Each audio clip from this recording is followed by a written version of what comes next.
Eccoci qua ragazzi, salve a tutti, bentornati sul canale. Osimhen al Galatasaray con tutte le cifre e le condizioni del contratto. Mario Rui rifiuta l'ennesima proposta dalla Turchia e proprio a Mario Rui ci collegheremo con un intervento di un giornalista per quanto riguarda la legge Bosman che va di pari passo a queste situazioni che poi devono essere risolte, tra virgolette, quasi con la forza perché i calciatori e i procuratori hanno sempre il coltello dalla parte del manico. Elmas, suggestione o c'è qualcosa di vero? Fatemi sapere la vostra qui sotto nei commenti come sempre. Per chi passa per la prima volta sotto questo video, mi raccomando, iscrivetevi al canale attivando la campanellina così si resta aggiornati ogni qualvolta esce un nuovo contenuto. Mario Rui. Allora, Mario Rui rifiuta anche l'Istanbul Basaksehir. Ennesimo rifiuto del calciatore, non sto qui a discutere è colpa del calciatore, è colpa di quello, è colpa di Sempronio. Volevo collegarmi a questa notizia per, diciamo, condividere con voi l'intervento di Guido Vaciaco. Una colonna di tutto sport si legge, ma non sto giudicando né il giornale né tantomeno il personaggio, ma ciò che è stato detto sulla legge Bosman. Guido Vaciaco ha parlato della deriva che sta prendendo il mercato del pallone, eccetera, eccetera, all'indomani della sentenza Bosman che avrebbe operato la più profonda rivoluzione avvenuta nel mondo del calcio. Se prima Real Madrid e Manchester United contavano su un fatturato di 125-130 milioni, dopo la legge Bosman il Real Madrid ha sfondato il tetto del miliardo di euro, lo United si aggira intorno agli 800 milioni, il calcio è cresciuto in modo esponenziale soprattutto negli ultimi 20 anni, ma la sostenibilità, difficile anche allora, è ancora più un miraggio per la maggior parte dei club. Si è passati da un calcio in cui il vincolo e l'impossibilità di scegliere la propria destinazione comprimevano in modo iniquo i diritti dei calciatori a un sistema in cui la forza del giocatore è schiacciante e avvita i costi del club in una spirale spesso pericolosa. Anche perché il calcio è un business il cui fattore emotivo, le motivazioni di chi investe possono, e spesso lo sono, ritrovarsi fuori da ogni logica economica e manageriale. Se un presidente ha necessità o la volontà di rilanciare il suo club per strappare un campione o un avversario, può offrire uno stipendio doppio o triplo. L'altro club a quel punto è preso nella morsa che tifosi e dirigenti conoscono bene. Non accontentare il giocatore significa perderlo a parametro zero nel giro di 1 o 2 stagioni oppure tenerlo demotivato o poco coinvolto. Così nel 90% dei casi si cede. In chiusura, correggere una legge che deriva da una sentenza della Corte di Giustizia europea non è facile, ma se i regolamenti del mercato non ridanno forza ai contratti, rendendo più forte il dovere di rispettarli, la deregulation del mercato è destinata ad aumentare insieme ai costi per i giocatori e i procuratori. Al di là di fare gli esempi in casa Napoli, noi abbiamo un esempio lampante in quel di Parigi dove un campione del genere come Mbappé va via a parametro zero perché ti impunti, vuoi andare a Madrid e quindi fate quello che volete, presentatevi con qualsiasi offerta, io non firmo praticamente niente, mi libero a zero e voi ci rimanete con tanto di naso. Purtroppo per le leggi che ci sono e per la legge Bosman ovviamente è tutto nelle mani di calciatori e procuratori. Adesso escono questi argomenti, si ritorna sulla legge Bosman al limite perché comunque il Napoli ha mostrato questa sorta di pugno duro nel volersela comunque giocare la partita, pur sapendo che,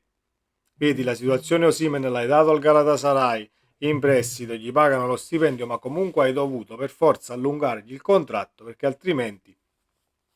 sarebbe stata un'operazione fallimentare per quanto riguarda il futuro e quindi in base a ciò che è cambiato nel calcio a livello di regolamenti e regolamentazioni nel passato ti devi adeguare ad oggi e come dice il giornalista qui le società possono trovarsi in una spirale comunque molto pericolosa e molte volte diciamo che per scelte sbagliate puoi rimetterci veramente tanti soldi grazie alla palla passata nelle mani di procuratori e calciatori stessi. Però già che se ne parla, già che si può dire correggere una legge che deriva da una sentenza di Corte di Giustizia europea, lo sappiamo che non è cosa facile, ma diciamo già che se ne riparli poi può darsi che sia un fuoco di paglia solamente questa notizia e nessuno si vada ad accodare, così come qualcuno diciamo che in tanti dovrebbero accodarsi al presidente De Laurentiis per quanto riguarda la gestione calciatori procuratori e fare questa sorta di rete per mettersi comunque al riparo da determinati ricatti. L'Atalanta l'abbiamo visto con Coppo Mendes, Luckman che voglio andare a Parigi, vediamo se vado a Parigi, una settimana si mette fuori e poi lo richiamano perché comunque non si è fatto niente col Paris Saint-Germain. Gestire una società di calcio e una squadra per l'allenatore stesso con queste situazioni e queste condizioni, un mercato che continua, diciamo anche dopo l'inizio del campionato stesso, diventa veramente complicato. Aperta e chiusa parentesi, contratto di Osimhen, clausola da 75 milioni valida da gennaio, l'opzione del prolungamento fino al 2027 c'è stato, quindi operazione che si prospettava per come diciamo ce l'avevano raccontata, così è andata a finire, quindi non c'è praticamente niente di nuovo, c'è questa chiacchiera su Elmas e chiudiamo anche il video. Volevo sapere la vostra perché può darsi sia solo una chiacchiera, però nel caso ci fosse qualcosa di vero io mi chiedo Gilmour, McTominay, Lobotka, Anghissà, cioè comunque Elmas è un calciatore che a Napoli è vero, è stato il 12° uomo titolare, mettiamola così, chiamato sempre in causa, è sempre pronto, non discuto le qualità del calciatore e diciamo l'esperienza anche col calcio italiano, però è un calciatore che nel caso diciamo non è solo una chiacchiera o una notizia buttata lì e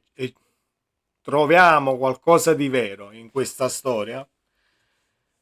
Non credo che poi vieni a Napoli e vieni a giocare da titolare con McTominay e Gilmour comprati e con Anghissà e Lobotka di tutto rispetto, quindi sono già 4 centrocampisti.